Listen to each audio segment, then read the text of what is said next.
What's going on, Wolfpack Nation? Thanks again for tuning in to another episode of Tuffy Talk. And today we always get people on here that have something to do with NC State. And a lot of changes have been going on with NC State athletics and NIL. So we thought, we just had a reset back on January 6th. So we thought today would be a good day just kind of do a level set and get somebody on that's in the know and it can maybe help us answer some questions. We got some fan questions we want to answer. So let me introduce to you Mr. Reid Johnson, who is now the board president of One Pack NIL. Welcome, Reid, to the show. We appreciate you.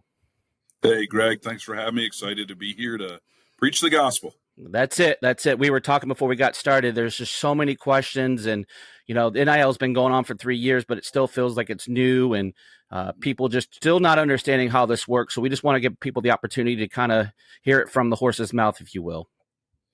Sure, and rules are continuously changing. So right, and we'll talk about that. Not been a static landscape at all. Yeah. So Reid, just kind of talk to us, give us maybe a minute intro of who you are. And I know I know you were real heavy with Savage Wolves, but now that we've had the merger between Pack of Wolves and Savage, just kind of talk to us like who you are, like how is your affiliation with NC State? Just give us a little quick rundown. Sure. I attended NC State from the years 2000 to 2004. I ended up transferring, and one of the greatest shames of my life is I did not graduate from NC State. I didn't either. I graduated from UNC Charlotte, okay. But I'm still State through and through. One of the funny things is Tom Lavolsi, everybody knows Tom, started Savage. He let me jump on his coattails and ride and help.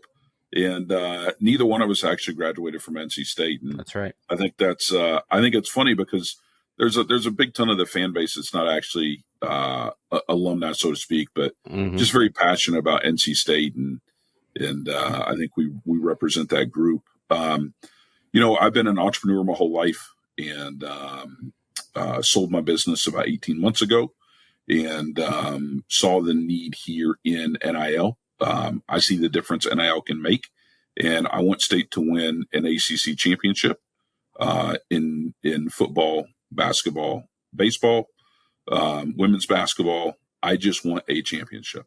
Yes, sir.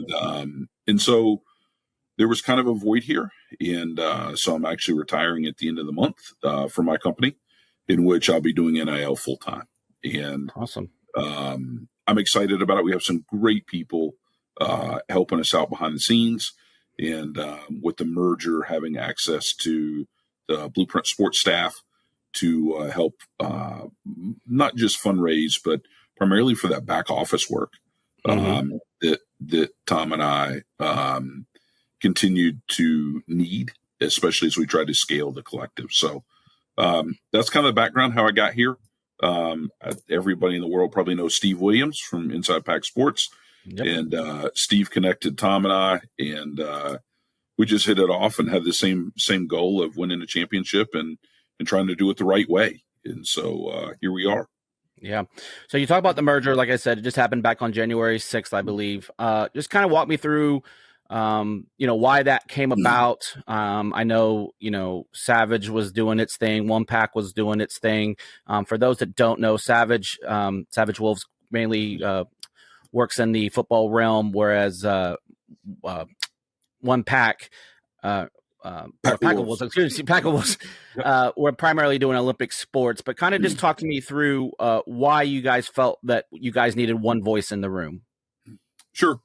It was kind of twofold. I mean, there was some confusion that was happening on, do I support Savage? Do I support Pack of Wolves? When it came down to it, it's funny, Tom and I joke all the time that Savage was like a social movement.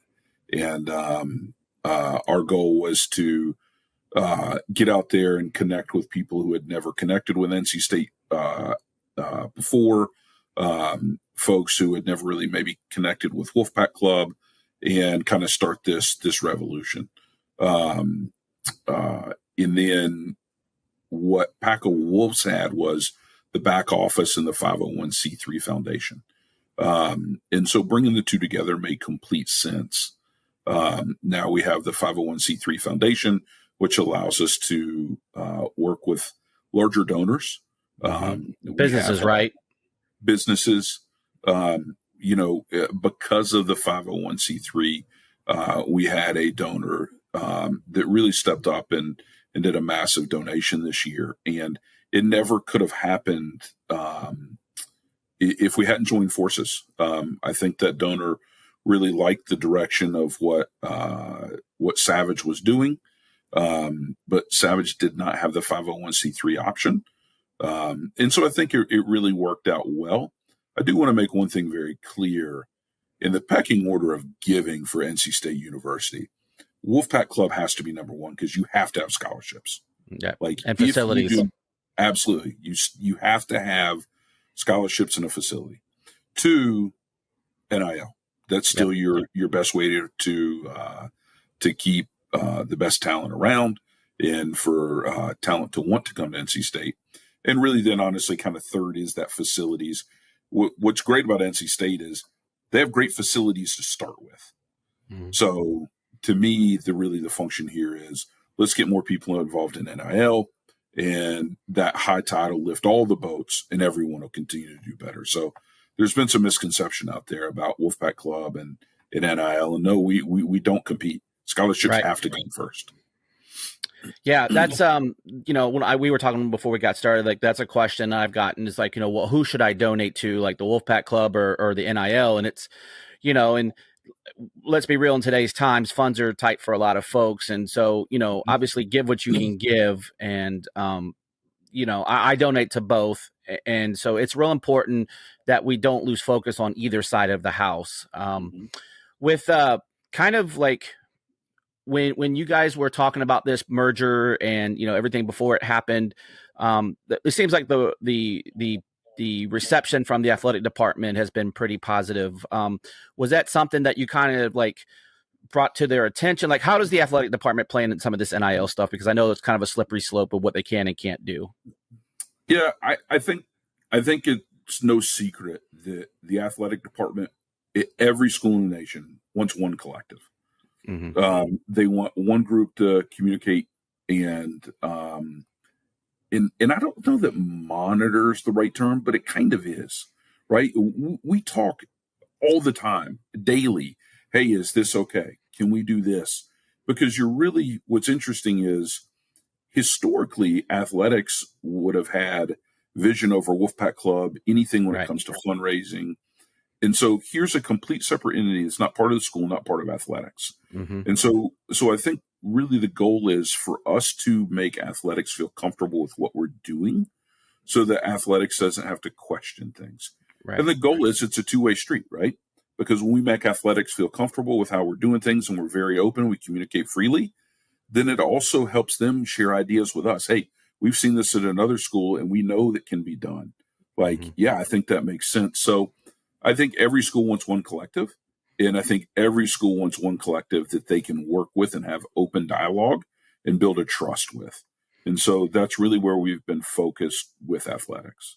Yeah, because, if you think about, dating back to the dawn of day when, boosters have always had that negative connotation, kind of being slimy and grimy and, doing things, dirty. Now that everything is on the up and up and on the table, it's really hard to kind of flip that narrative, if you will. And I think fans still have a negative feeling about NIL because whether you like it or not, that's the day and age of what we're in. I personally think players should be paid.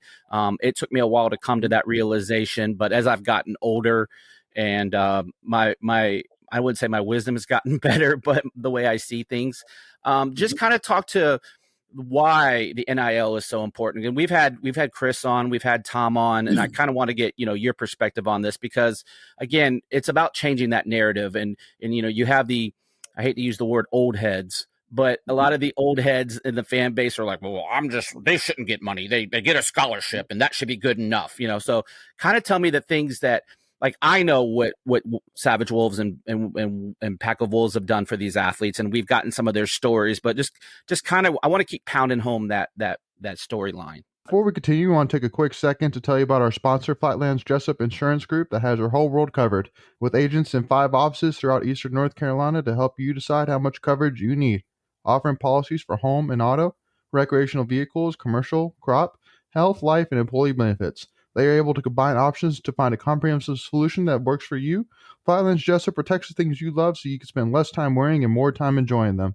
Find them on Facebook and Instagram at Flatlands Jessup. You can also visit their webpage at www.flatlandsjessup.com.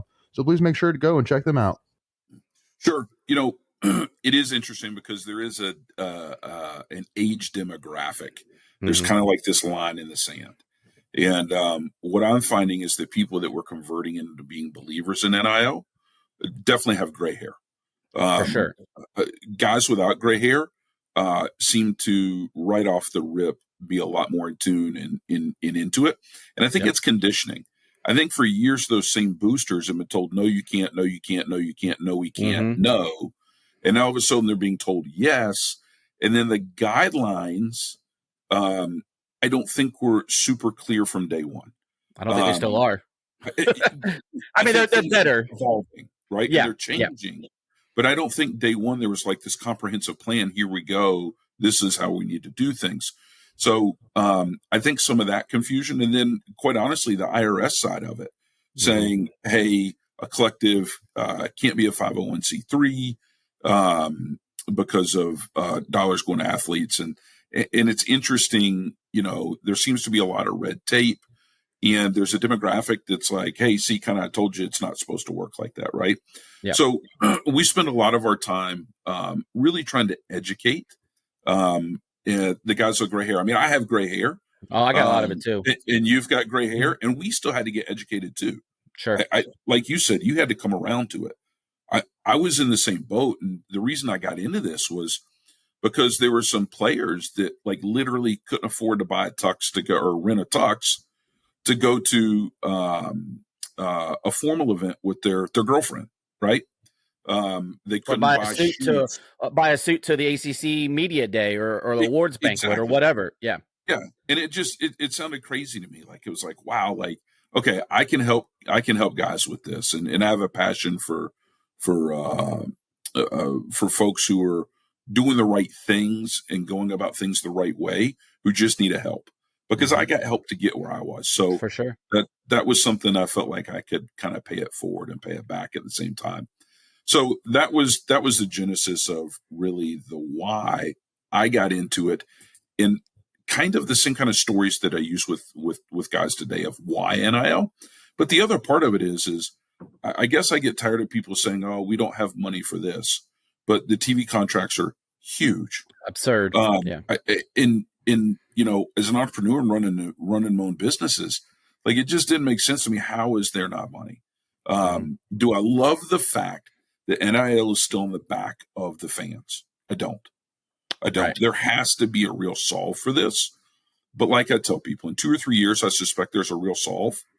And our job right now is to be great stewards of everybody's dollars until there is a final plan in place. Yeah. And that's our role. So yeah, it's almost like we're a bridge, right? Yeah, absolutely. We are truly a bridge, because one day in the perfect world, this is something that is run by like a Wolfpack club, that's a well-oiled fundraising machine, that is part of athletics or has ties to athletics. That would be the dream, right? For any NC State fan, that's what we should be wishing for. But it only makes sense to go to the Wolfpack club, right? Like, yes, it's one-stop shop. 100%.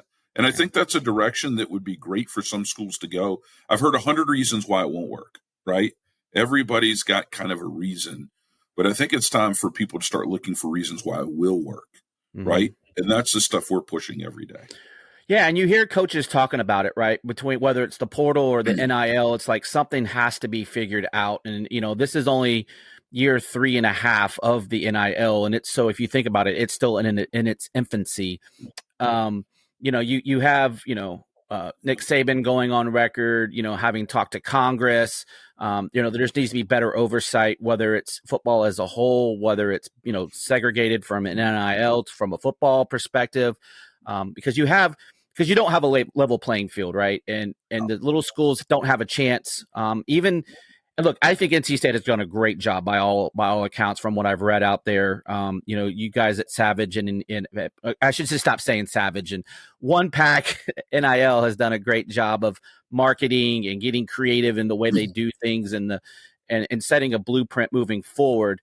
But Nick Saban's gone on record as saying that he wouldn't be, obviously he's retired now, but before he retired, like having some kind of salary cap, having some sort of one voice in the room to set the level, set everything.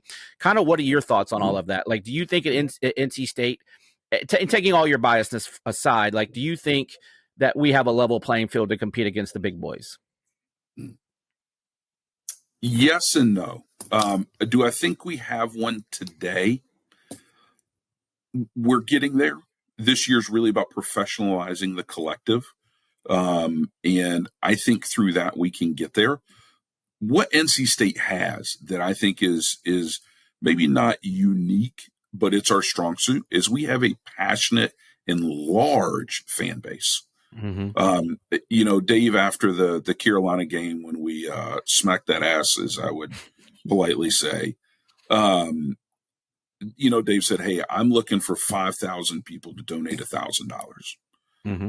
You would think with an alumni base as big as ours that we're not looking to do something crazy like that's Right. pretty doable. Mm-hmm. I still believe that's very doable. We just have to find a way to reach more people. And so, like I tell everybody, tell your friends, challenge them to do what Dave said, right? And until we can get more people involved, we're not going to be the big boys. Sure. But I think we've proven through this portal cycle that we can compete with anybody. Right. We can be players. We can be players. And if you look at NC State football in particular, there is not that there's not stability in basketball, but there's a stability in football that's different. Same coach, 12 years, right? 8 wins or more in 5 of the last 6 years. Yep. Yeah. I mean, guys, like, we have a staff that wants to be here. We have a staff that puts guys in the pros. All we need is to put the dollars in place to have the right athletes here that are going to stay here. The idea that athletes want to come to a college now just to play for a coach, I mean, unless you're playing for Nick Saban or somebody like that, it's kind of a pipe dream. Right. The guys I talk to, hey, what's more important, facilities or an NIL check? NIL check every day of the week, right? Yeah. Just the league. It's just the times that we're in now. I mean, yep. And unfortunately, and I don't mean to sound negative, a lot of these players are playing for the name on the back, not the name on the front, right? They're putting themselves in the best position to make a few dollars while they're in school and get scouted for their next level. If folks, common guys like you and me, have the opportunity to go get a contract for 4 years, making $60 million a year, would we play for the logo or would we play for that opportunity? Right. I mean, there's a little of both, but the reality is NC State is probably not what's considered a logo school, right? Ohio State, Alabama, Michigan. Not a blue blood. Yep. But what we do have is a great staff and a great base that can come together and really get this done. Yeah. But I did want to say something about the Pack of Wolves and Savage kind of merger. Yeah, we did the NIL football event together. It's kind of a co-branded event. That event went so good, and the guys we worked with were so great to work with. It just kicked any idea that we should be competing in any way out the window. Right. It was so obvious after that event we should be working together, and we should be putting our skills and knowledge together. Well, yeah, I mean, it only makes sense, right? Like, you take the best of both worlds. Like you said that, you and Tom and the rest of the team at Savage does things really well. And then I'm sure, Chris and his team do things really well. And it makes sense to put all the brains in the room to say, hey, like, we can attack this from a much larger, lens, if you will. Just the next thing I kind of wanted to talk to is the momentum that we've seen. Like you mentioned it, this cycle. So I guess, was it, it could be a number of things, right? Was it how we, ended the season, or, being 9-3 in the regular season?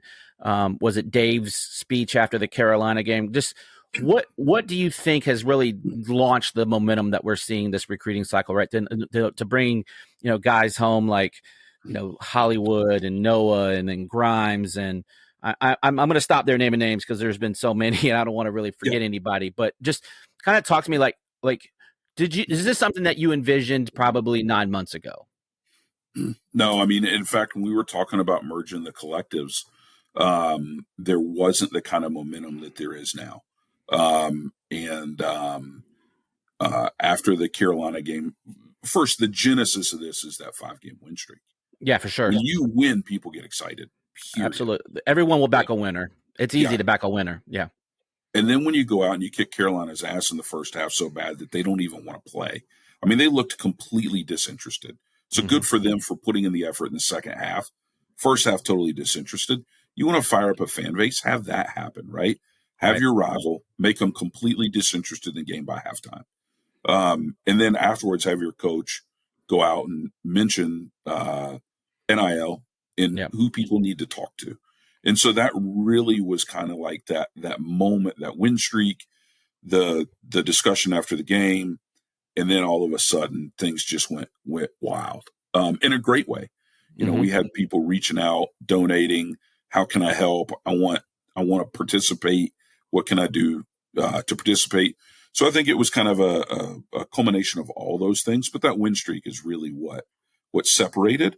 But as far as guys coming home, it was one, every guy you named, Noah, Tamarcus, Hollywood, Grimes. These are all guys we recruited really hard in high school, Absolutely. right? Yeah, we were in the top 4, the last 3 on most all of those. Yeah, and I feel like we're bridesmaid on probably all those guys. And I think what they saw was you can win in Raleigh. You can get developed in Raleigh. And there's an NIL collective that is reasonably competitive with what they had at big schools. And so I think when it came down to it, it's kind of a winning recipe going forward. One of the questions that I've heard a lot is, hey, can you do that again next year in the portal? I don't know. I mean, a lot of these guys were from the area, right? And so it was appealing also to come home. But if we keep winning and continue in the top 25, that helps recruit guys on its own. Yeah.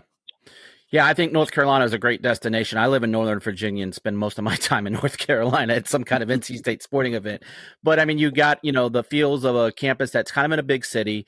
You got professional sports, good weather. North Carolina checks a lot of boxes for these guys. And so, the first and foremost thing is you have to keep winning, right? You have to capitalize on your streak or on your heater, if you will. And winning does solve everything. But all right, well, we're going to pause there for part 1 of our episode. Part 2, we got some fan questions that we kind of reached out to some of our folks, and they've got some questions for you. And then we'll talk a little bit more like how people can get involved. So Wolfpack Nation, again, if you're not following this channel, go ahead and subscribe and notify the bell. Obviously, go out and reach out to One Pack NIL. I'll get it right because it's such a new thing to say. But we appreciate you, and come back for part 2 real soon.